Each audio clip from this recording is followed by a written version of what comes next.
Good evening, everybody. Welcome back to Big Mike Talks, where today I'm going to be bringing you the week that was in pro wrestling. It's going to be AEW Dynamite and TNA Impact. And, well, let me tell you, it was quite the week. So, we're going to go over it, starting with AEW Dynamite, in which we have a solid card rundown, which, I'm going to say this, I do appreciate when promotions do this, gives us an idea of what's coming. And we get right into the action. Our first matchup of the evening, we got the United Empire, which, I guess he currently isn't technically a part of it, because it's a New Japan group, but it's Will Ospreay, Francisco Akira, who is a bit of a high flyer, and Hanare, who is definitely more of a powerhouse, taking on the members of the Don Callis family. Which we'll see other members a little later. This combination is Lance Archer, Brian Cage. Is Brian Cage part of this one? I believe he is. And Rocky Romero. So, this match was a lot of fun to start it off. A lot of good back and forth. Then, as we had a little, let's call it a premature celebration for Rocky Romero, who then eats a hidden blade from Will Ospreay to pick up the win for the United Empire.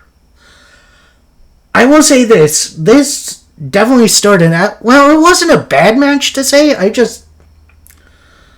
felt like it went way too short. Like, I kind of feel like AEW are trying to set up the hidden blade like WWE does with Randy Orton's RKO. Like, it's a move he can hit from out of nowhere to end the match as soon as he can.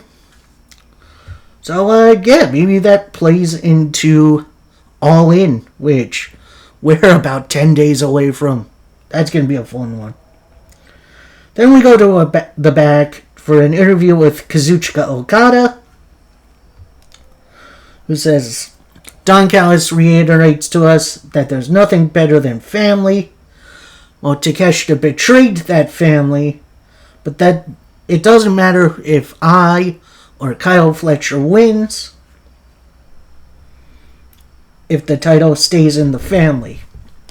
If Kyle wins, I will raise his hand in victory, but if I win, I expect Fletcher to be happy for me, and he raises my arm in victory. So, definitely some pretty big stakes going on here. I do kind of wish Fletcher interrupted, but like a segment later, Kyle Fletcher goes to the ring for an interview, in which, alright, interesting setup, but it will get interesting. So he says, we're in the midst of the greatest international title reign of all time, and I see no reason this will end anytime soon. And Okada's right. He says, family means everything. Callis has done so much for me in my career. I trust him. I will go along with his plan. But Okada, you need to know your role in this. I have no problems with you having my back and helping me keep this title. And remember, we hate Takeshita. Speaking of, I haven't seen him in a while. I've seen he's still licking his wounds after the G1, which is a tournament in New Japan, which is very, very popular. Before he can get another word out, Takeshita's music hits, he comes out, they have a face-off on the apron, and they just start brawling, and they start trying to hit each other. It doesn't happen. After a suplex by Fletcher, Takeshita gets up, hits a blue thunder bomb, goes for the power giant knee, he catches it, Fletcher with a suplex, tries for it again, but that gets blocked. Takeshita with a Rana, hits the power drive knee, goes for the Raging Fire, but Fletcher rolls out of the ring. So, I'm going to say this. Just from these last few minutes alone, has been more than enough of a build to All In. But don't worry, it gets even better. Because now we're going to have a sit-down interview with Will Ospreay and Kenny Omega. And this is a first for me, because usually I recommend matches. Because that is my thing. I like watch wrestling for the wrestling matches. Go give this promo a watch. Yes, it's like a little over half an hour, but good lord, it is so worth it. The intensity, the storytelling, even though it's parts we've heard already from Kenny, but I feel like this is something you guys have to experience for yourself.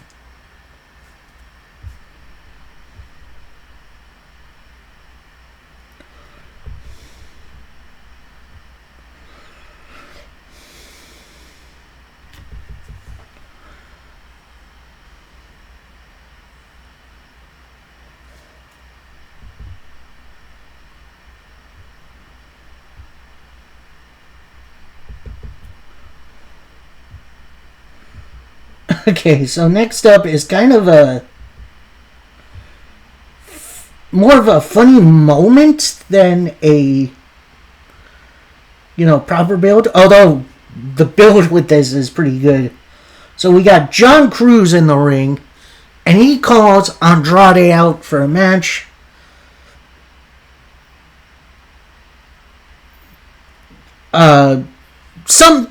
A little bit in Spanish, but also a little bit in English, calling out Andrade on behalf of MJF.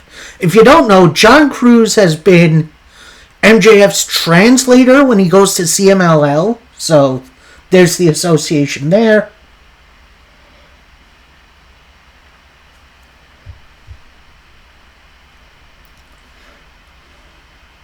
Actually, that's not there yet.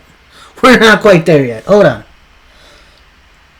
First, we get the TBS title on the line, as we got Hikaru Shida, Persephone, and Chris Statlander challenging Maya World.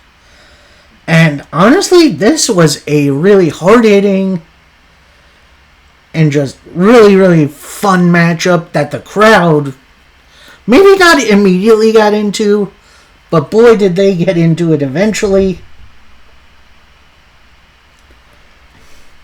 With Statlander and Maya in the ring, Statlander goes for the Wednesday Night Fever. That gets blocked.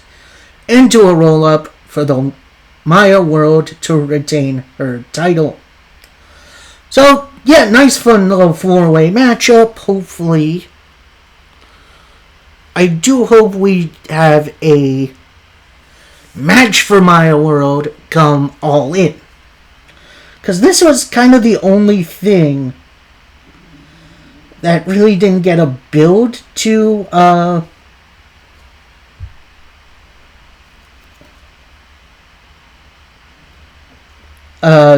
In, but I'm sure we'll see that. Next up, we got a backstage promo from the Brawling Birds. That's Alex Windsor and... why am I blanking on her name? God dang it, why am I blanking on her name? Anyway, they say, been hearing you chirping about us. We'd fought off the Dominion on Collision, but we're not quite done yet. Jamie Hayter, that's her name. Jesus Christ. We're ready to take the titles from you. Come All In. But before that, let's party, shall we? So, I don't know if this is a setup for another match or we're going to get another brawl on Collision or something, but that definitely set up something. Next up, and oh boy, this is my first big down on AEW in quite a while. We got the Continental Challenge Cup match between Switchblade Jay White and the current Continental Champion Jon Moxley. So, AEW have been running this tournament for a little while. It's pretty much their summertime C2, but it's, not for the title, at least not right now. So, match itself was actually really, really good. A lot of countering of finishers. Eventually, Jay White does hit his, but Moxley rolls out of the ring. Gets back in, hits a gator roll, locks in the Bulldog choke, but Jay White fights out. Right into a Death Rider for a 2. Then he just straight up chokes Jay White, locks Jay White in the Bulldog choke, and Jay White just fades. He doesn't tap, doesn't submit. So your winners, it's Jon Moxley.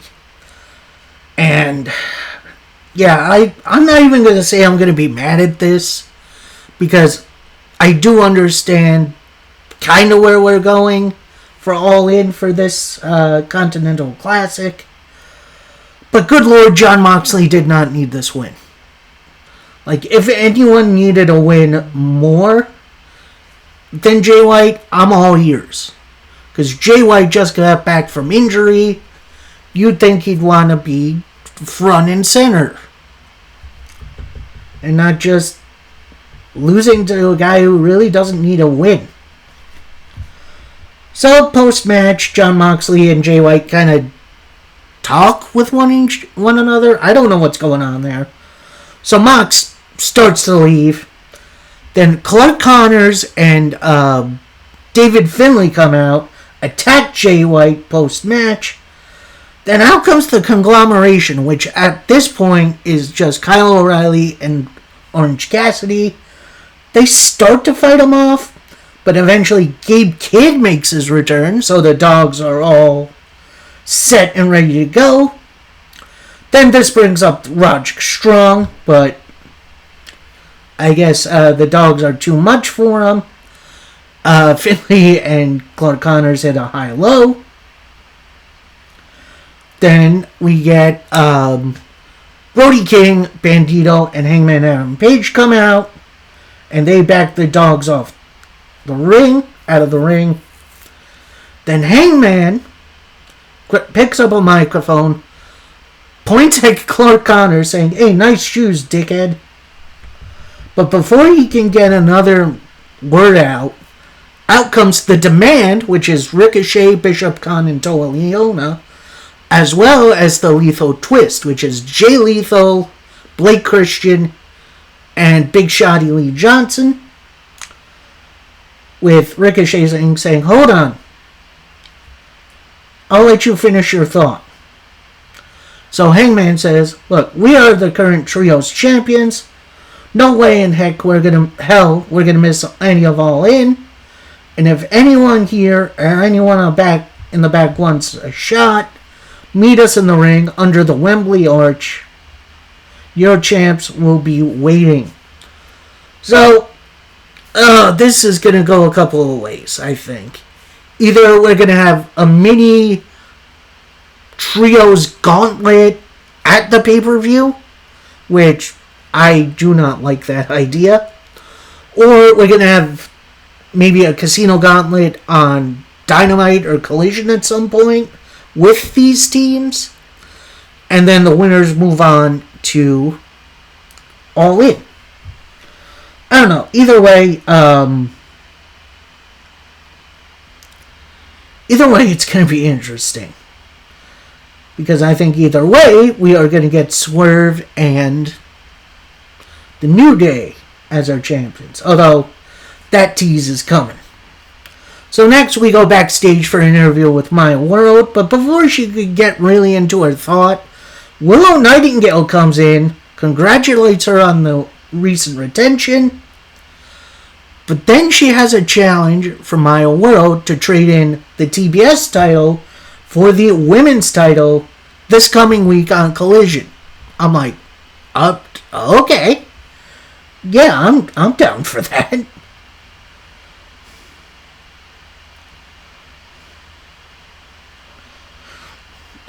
Yeah, a little bit out of nowhere, but yeah, that was definitely fun. I am definitely looking forward to that. Now we have the John Cruz segment, where he basically speaks Spanish for a little bit, then he challenges Andrade to a match at this point. So Andrade comes out, we get the match. Immediately Andrade hits a spinning back elbow, and then the DM to pick up the win. Post-match, Andrade grabs a microphone. He starts speaking Spanish for a little. Then he changes it up to English, saying, "So MJF, get out here right now. Come on, I'm waiting for you." At that point, MJF's music hits, but he doesn't come out. At that point, Andrade is going to put the microphone back to his mouth. MJF then appears on the big screen, and he's in a hot tub with his title. So he pretty much says, "You were really expecting me there in Baltimore? Nah, I'm soaking up the Long Island sun." So he's out here somewhere. And unlike you, I'm Big Hebrew, which I don't get why. So then I asked my travel agent, "Hey, is that Andrade on the travel list?" So instead of going to Baltimore, I decided to soak up some Long Island sun. And next time you'll see me is at Wembley Stadium for the Gauntlet match. And you decided to mess with the true champion. So, basically, we're not going to see MJF for a little while. I don't know if he has other projects he's working on. But, yeah, that should be fun. Then Andrade looks back down to Cruz, picks him up, hits the DM again, grabs the microphone one more time, says to him, "How you know?" Which, I can't believe that catchphrase is getting over. Good on him for finding something that works for him.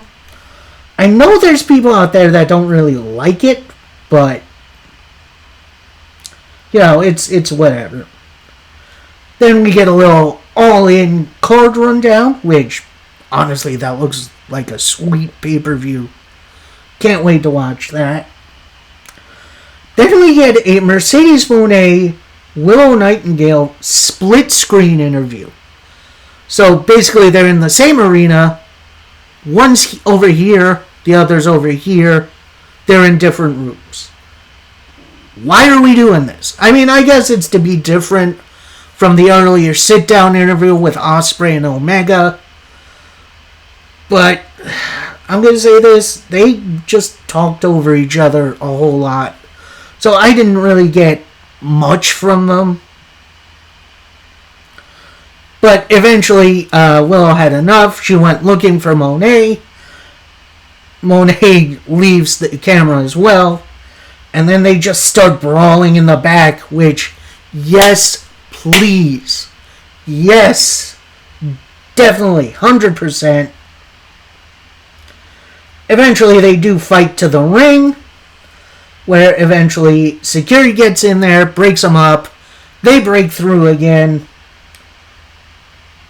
get in a couple more shots until the end of the segment. I have been saying this for a couple weeks now. AEW has definitely needed some big angles to really sell All In this year. And they're finally giving it to us. Not to say they haven't, but this show felt big because of this. Like, there's plenty of building up of some really good feuds and stuff I can't wait to see play out at the pay-per-view. Speaking of having it play out at the interview, post that segment, we get Prince Nana and Swerve in the back. Nana introduces Swerve. I mean, he says something, but I didn't quite hear it. But then Swerve walks right up to the camera, says, "You say anyone can come challenge for the trios titles? Don't say it if you don't mean it." Swerve walks off. Nana kind of goes halfway, looks down the camera, says, "Whose house?" Then we get a little Swerve's house from the crowd, which I'm going to say this. This was a very involved, energetic crowd. They pretty much popped for everything, unlike that disaster in Vegas. Like, I'm going to say this right here, right now. Any wrestling company right now, I don't care if you're AEW, TNA, NWA, New Japan, CMLL, whatever, I think it's time to leave Las Vegas alone. I think they've had more than enough wrestling events, and it's kind of fallen flat. I don't know. I don't think they need it right now. So, let's pick some other venues away from Vegas. Next up, it's the other Dynamite match in the Continental Challenge Cup, as we got Nigel McGuinness, who's been a commentator for Collision. Although he's wrestled pretty much all over the place in Ring of Honor before Tony Khan took it over. He was in TNA for a bit, in which I was hoping they were going to push him, because he's still really talented. And he's going up against Hechicero, which, honestly, this was a really, really good matchup. These two, although it was a little iffy in the beginning, I think the real highlights came with Hechicero targeting Nigel's injured foot, which we did get a little news on Monday during the selection show for this Challenge Cup, where it was revealed Nigel was injured and he'd make a decision. Turns out he's going to push through it, which makes me think we're going to see Nigel versus Mox at All In, which we'll see about that. And honestly, this was a great little matchup.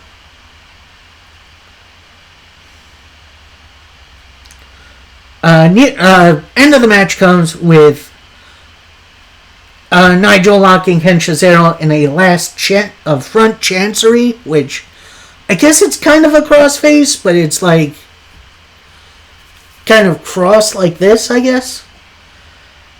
And then locks in his legs on Hechicero's body.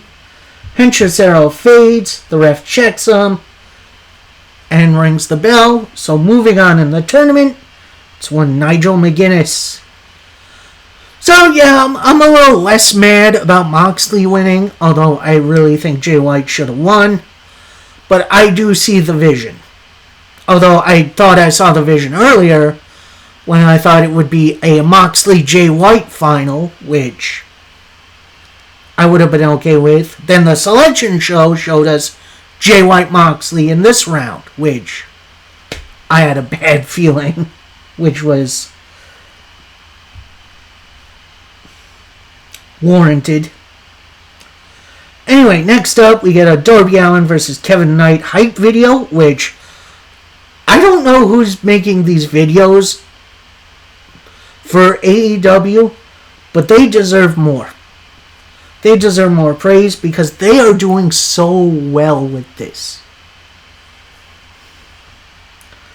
Then we get this impromptu interview with Kevin Knight, which definitely wasn't on the docket earlier, but I guess something went short, maybe? I don't know. So, I forget what Tony Schiavone asked, but Kevin Knight responds, says, "Enough of that. Your questions are making me uncomfortable. Please leave." So Schiavone exits the ring. Kevin Knight has the ring to himself, saying, "Everybody is questioning the world champion, the TNT champion right now. Well, I got an answer for Darby. Well, you see me as that young boy. I'm not that young boy anymore. I'm the greatest TNT champion of all time. So, Darby, why don't you come out here and we'll talk like men? So, Darby Allin's music hits. He comes out, but Kevin Knight stops him. He's like, whoa, whoa, whoa, whoa, whoa, whoa. Darby, before you come down here and we get into talks, I want you to prove to me that you don't have any weapons on you. So I'm going to have security check. But I didn't see security go up to Darby. All that really happened was Darby opened his coat from his entrance and spun around. Which apparently is proof? I don't know. I didn't see anyone checking Darby for weapons. So, I don't know, little detail I'm a little annoyed with. So, Kevin Knight then says, alright, now that you've proved that to me, you show me a little respect. I will tell you right now, these people aren't worthy to see a fight tonight. So get in here and let's talk this out. So Darby starts to go to the ring. He's still at the ramp at this point. Then he kind of stops for a second. Then the pyro goes off. Right in Darby's face. And I'm like, whoa. Haven't seen this since like Jeff Hardy in 2005. If you don't know, similar kind of thing happened to Jeff Hardy. Scared the heck out of me then. Scared the heck out of me now. Because if you don't know, pyro can be a little finicky. Just ask The Undertaker. So seeing it go off in someone's face like that, it's scary. I thought that he legitimately got hurt. Not to say he didn't, but... Anyway, after the pyro subsides, Kevin Knight gets off on the ramp and just starts destroying Darby Allin. Gets Darby in the ring.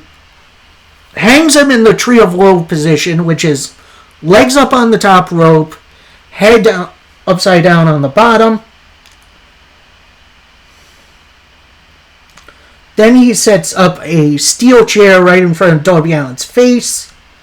And he goes coast to coast off the top rope, which, I'm going to say this, Kevin Knight with that move is awesome. I'm so cool.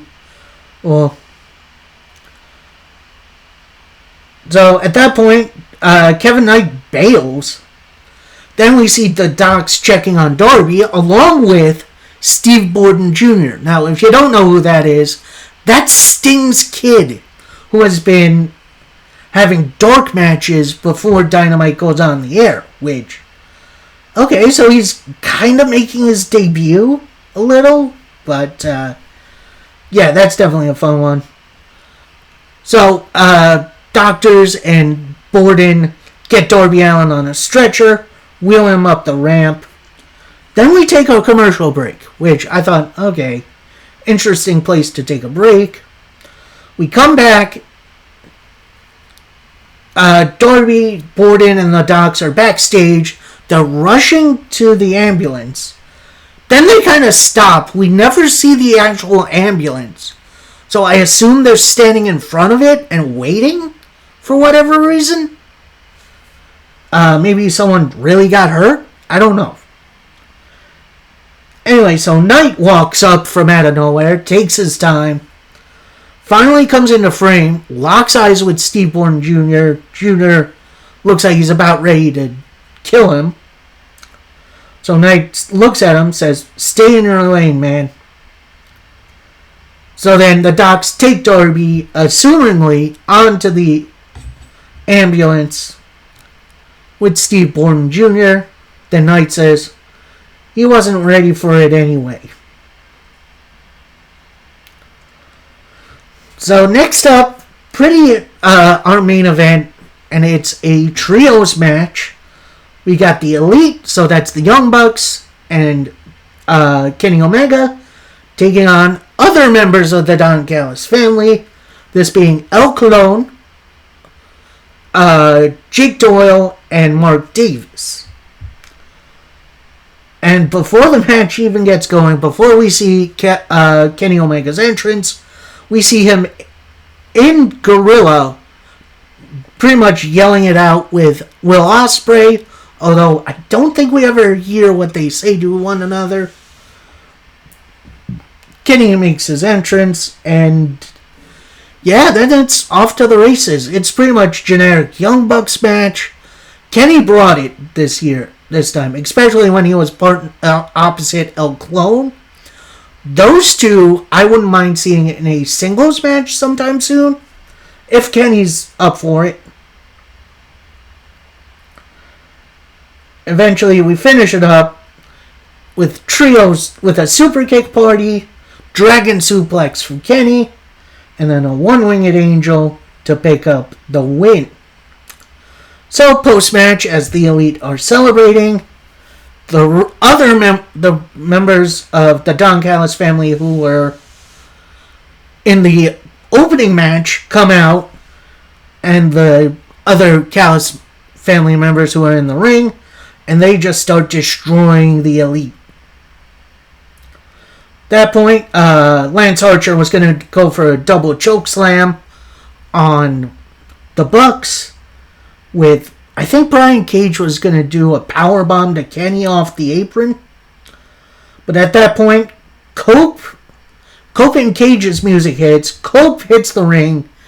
Cage is taking his time, which, that's hilarious. Callis family members overwhelm Cope. Cage finally gets in the ring and just joins into the fight. Cage then holds, I want to say it was Brian Cage? Might have been Rocky Romero, actually, for the super kicks from the Young Bucks. Rocky Romero moves. They hit Cope. No, they hit Cage. So Cope gets in the Young Bucks' face. They kind of push each other a little. That gives the Callis family time to regroup, so they attack everyone in the ring. And they all brawl to the back. So Kenny then has a microphone. And before he says a word, Will Ospreay's music hits. He comes out, immediately quiets down his entrance music, and says, Kenny, why were you wondering why I wasn't coming out to save you? As much as a charmer as you are, you're also a parking ticket? There's nothing more to say. So then Kenny takes one look at Will Ospreay and says, there's only one other thing I want to say to you. Security, come get him and get him out of here. Take him to the back. So a couple of security guards come up to Will Ospreay, say, yeah, it's time. They start walking to the back. Now, I didn't quite hear what Kenny says about this, but it got a really good reaction from the crowd. Ospreay then turns around and says, I'm just going to kick your ass right now. So Will Ospreay blows past security guards, gets in the ring, and just starts destroying Kenny Omega. Eventually, the security guards hold him up, and then Kenny with a vicious V-trigger right to Ospreay. Then he picks Ospreay up by the chin with a microphone and says, well, what a situation you are in, my friend. Then he looks over at a previously set up table. Then he puts the AEW World title into Will Ospreay's face.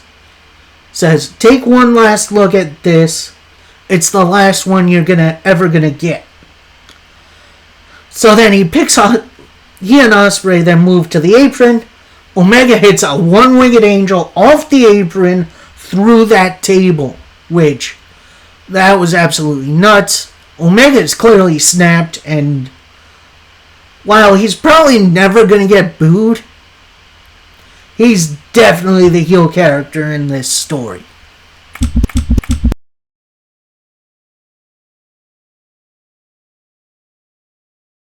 Stronger episodes, and it was all build to All In, hyping up various matches and just doing a great job at putting out a really fun product. And honestly, that's all I want from my wrestling. A balance of the actual wrestling and the outside the ring shit. That's when wrestling is at its absolute best. So that was Dynamite. Big old thumbs up from me. Other than that Moxley win in the Continental Cup. Although I do see the vision. I do see what the plan is for that.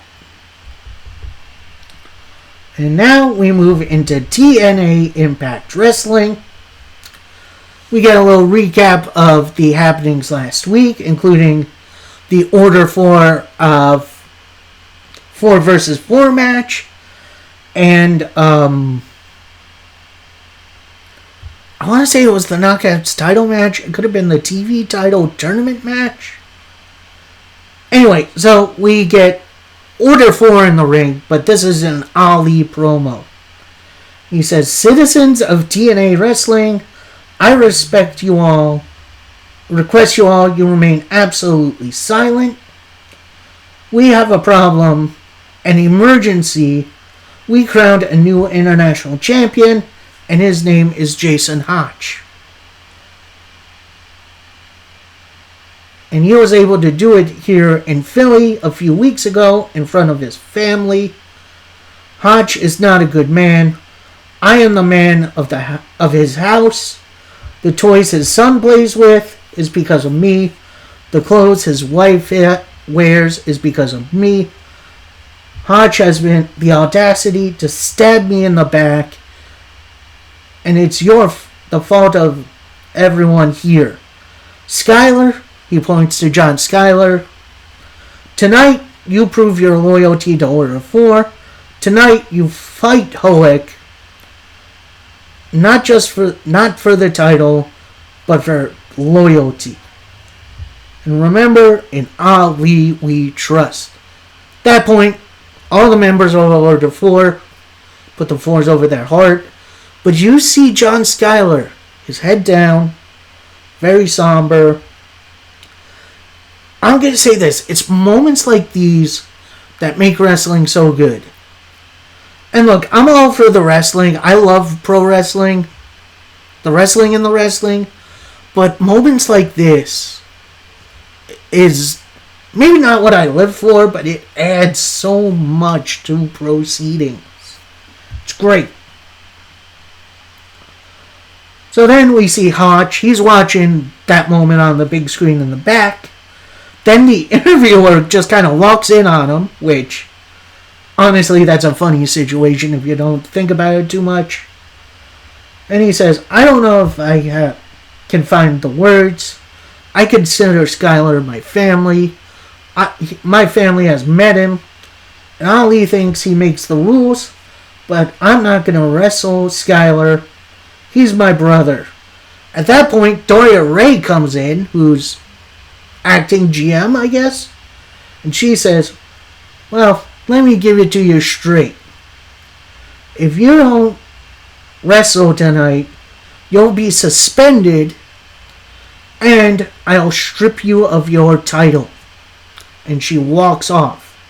So that's definitely a big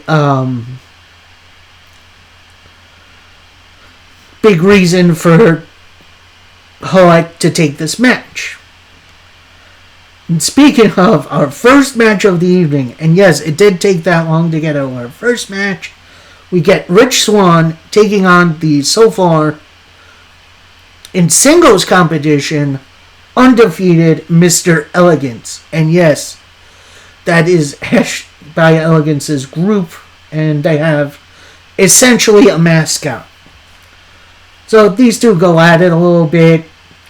One point we see BDE and M by Elegance on the apron, while Heather by Elegance gets into the ring and hits a run on Rich Swann with the ref distracted, which leads to a Mr. Elegance spinebuster.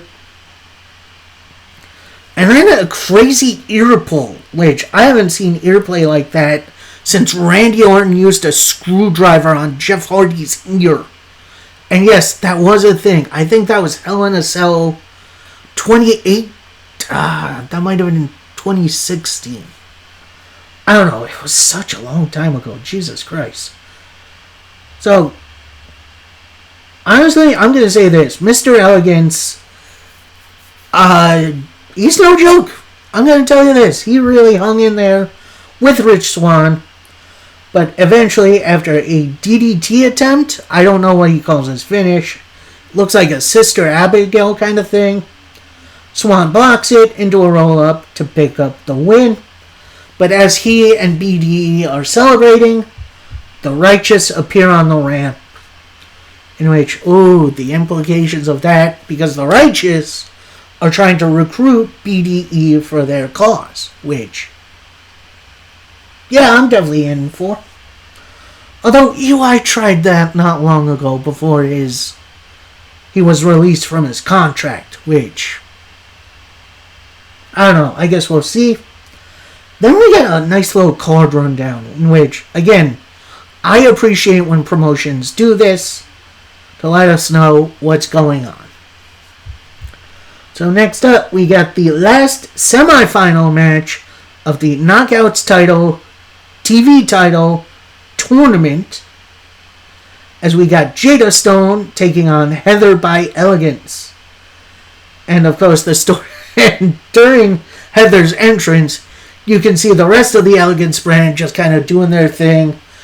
Then Mr. Elegance comes around the corner, comes into the spotlight, and he's so sad looking.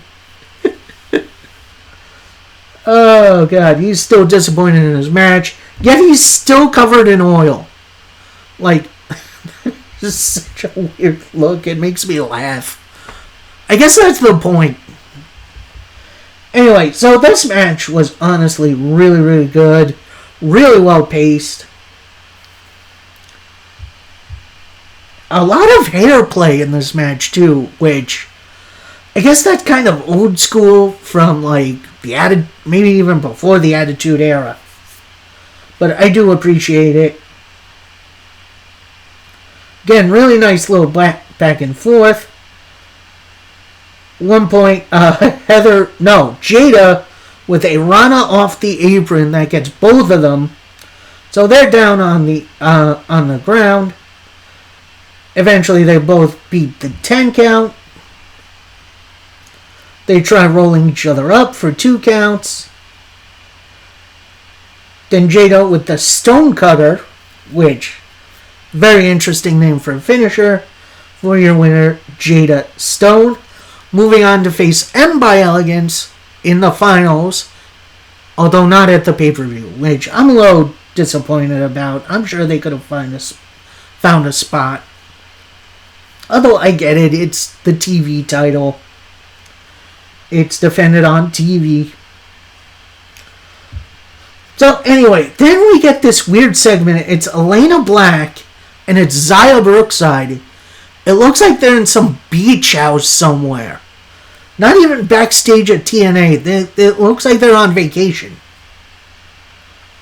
And they just talk all over each other. I couldn't even get a translation on what the heck they were saying. So I don't know if the audio was just a little weird, but yeah, they just talked all over each other. I couldn't get it. Although, I mean, I did get some, like, Elena Black, Xia Brookside watching to see Elena fail at Lockdown. Which, that goes a little hard. Anyway, then we see the Elegance brand in the back. First we see Mr. Elegance, and he's staring into a broken handheld mirror, which, Honestly, that's an awesome visual. I love stuff like that.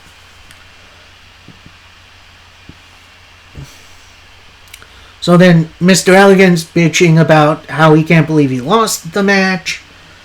Then we got Heather by Elegance bitching about how she lost her match just now. Then their concierge, who is blind for some reason, pretty much saying, look, I understand. We're going to bounce back. You two are going to win the tag team titles again. And M, you're going to be our first television champion. So let's go get it. So those three run off alone. Mr. Elegance looks up and just kind of saunters behind them. I feel like we're about to see either a babyface turn, or we're going to see Mr. Elegance leave the Elegance brand and just kind of go on as himself, which I don't know. I personally would rather, because, well, honestly, I'm going to say this. This is going to be a little nonsense. Do you all remember the narcissist gimmick Lex Luger had when he first got into WWE? He had all the mirrors around him, and he wouldn't stop flexing in front of them. And it was just such a of its time gimmick. I'm getting the same vibe from Mr. Elegance. He's more about vanity than he is winning. Although he did brag about his winning streak, so that's, maybe I got this guy all wrong. I don't know. So next up, a very interesting matchup. The Lethal Lockdown Advantage match. Now, what this is. So, for Lethal Lockdown, basically, it's all in a steel cage. It's team versus team. And the representative who wins here gets to be the first one in. And they alternate between the members coming in. All until... And then when everyone gets in the cage door closes, roof lowers, and it has just all kinds of weapons. So our advantage match here is Brian Myers of the System taking on Fabian Eichner of...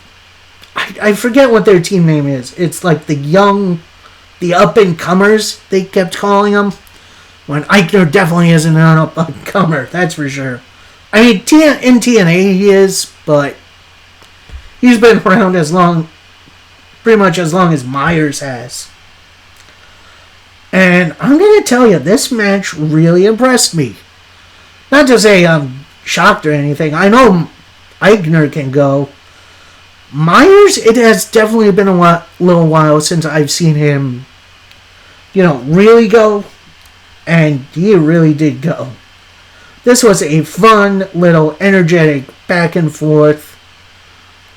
Eventually, Myers, with a big old low blow, hits a spear for a 2 count, goes for the roster cut, whiffs. Then he pushes the referee into Fabian Eichner, hits a kick low blow, hits the roster cut, and picks up the win. So the System, which is Myers, Bear Bronson, Eddie Edwards, and Alicia Edwards, taking on the up-and-comers, which is Fabian Eichner, oh god, I'm blanking on names right now. Casey Navarro, Ricky Sosa, and Jada Stone. So yeah, that lockdown match should be pretty fun. Then we get the TNA injury report segment, along with the returning Nick Nemeth is perfectly fine from... I forget what announcer does it. So that's definitely a fun one. Then I'm not going to say... I'm not going to sugarcoat it. I did close my eyes during the commercials. So I'm not sure if I missed anything. But then when I did wake up, I heard a ringing of a phone. I'm like, oh shit, that's my phone. But then I see on the TV it's Tracy Brooks, who I guess is in creative now for TNA, which is interesting. And she's calling Harley Hudson. So Harley's pretty much pouring her heart out, saying, look, I don't want to fail this. I still want to be a knockout.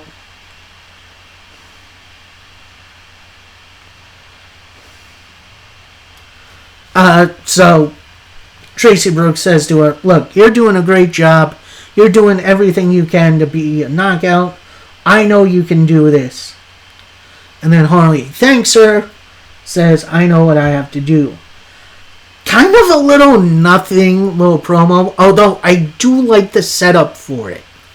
Like, instead of just a regular, they meet in the back, it's like a video call. It's something different, it's a little modern, and I like it. It does need a little, maybe, fine-tuning. So, next up, we get our Jason Hotch, John Skyler match. Although, before the match gets going, Hotch grabs a microphone, says, hey, John, I consider you my best friend.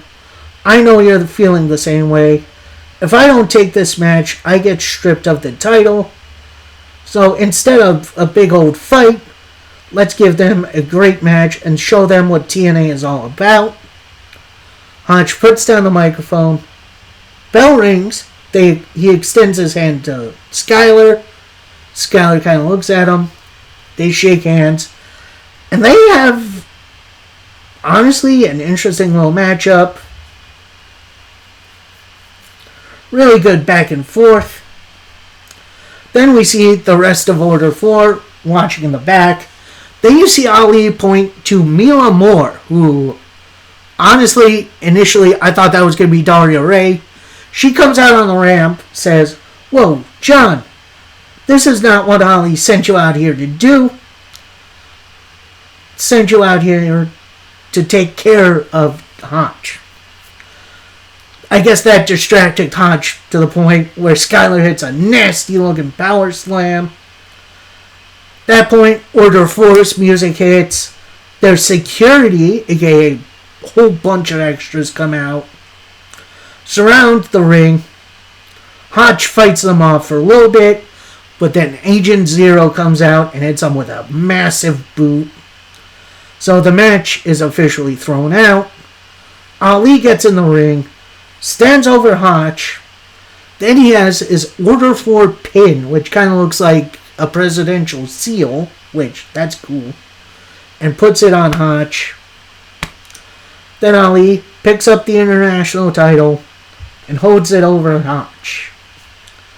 So, I will say I'm a little disappointed we didn't get that Skyler Hotch match in full. But I got a funny feeling we'll be seeing that maybe after Lockdown. So next up, we get a little pre-recorded promo from The Righteous saying, we are always about helping. BDE believes in our strength. Lockdown isn't a prison, it's a doorway. You had your opportunity to join us, but the only man standing in your way is Rich Swann. The seeds have been planted, and we wait to see what grows. Before this next match, Daria Ray joins commentary as we get Harley Hudson, who is putting her TNA contract on the line, against Alicia Edwards. And this was a fun little matchup. I don't know how limited Harley Hudson is. I have seen her in previous matches, and I've really enjoyed her work. And I feel like Alicia is definitely a good, second to her. Definitely good back and forth. Eddie a couple times tries to interfere.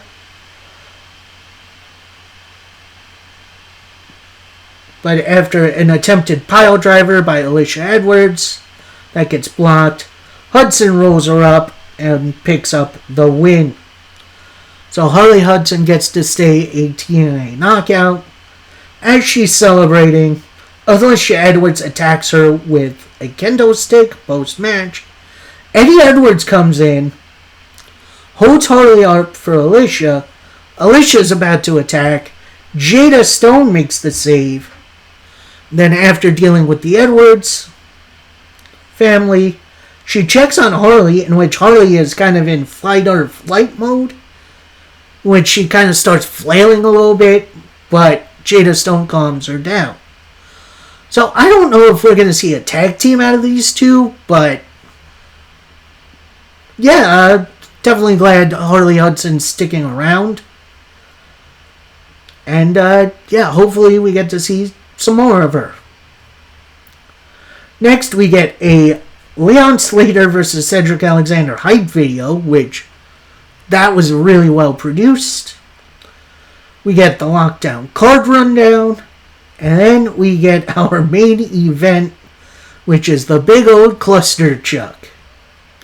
As it's Matt and Jeff Hardy teaming with Moose and Elijah to take on the Nemeths, Frankie Kazarian, and AJ Francis. And I'm going to say this. Got some messed up stuff going on. Francis, Kaz, and Moose didn't get entrances. It was just the Nemeths. We go to a commercial. Come back. Kaz and Francis are already in the ring. Elijah's making his entrance. And then the Hardys make their entrance. Which, I think that's a little messed up. And I know it's to condense it for time. Moose is still very much over. I would have liked to see the reaction he gets. And I feel like Francis is such an effective heel. I would have liked to see the reaction he gets. And this, I'm going to say this. This was extremely hard to keep track of. There was so much going on. And not to say it was a bad match. It was definitely an entertaining one. Really good back and forth from everybody. But your winners after a big old knee from Elijah, twist of fate from Matt Hardy, and a swanton from Jeff. Your winners are the Hardys, Elijah, and Moose. But wait, as we're kind of going off the air, cameraman finds Cedric Alexander laid out backstage, just like Moose was last week. So I'm not sure what they're teasing here. Could be Malachi Black / Tommy End. Could be the return of Aces and Eights, maybe. I don't know. This whole thing is definitely strange. Hopefully they don't pad this for too long. So, yeah, that was TNA Impact. A very okay episode. Like, it was nothing offensive about it, but it was also kind of very by the books. I would have liked to see, I don't know, maybe some more backstage brawls or something, like between Elena Black and Xia Brookside from last week. Something like that. Although I did like the phone call between Tracy Brooks and Harley Hudson. I thought that was pretty cool. Anyway, so yeah, that was This Week in Wrestling. Hopefully you guys enjoyed. Coming on Monday, probably going to be my reviews for NWA Power, MOW Fusion, and I'll try to get Collision on, but I think that's a wait and see. So hopefully you all enjoyed. Till next time, happy wrestling, everybody. Peace.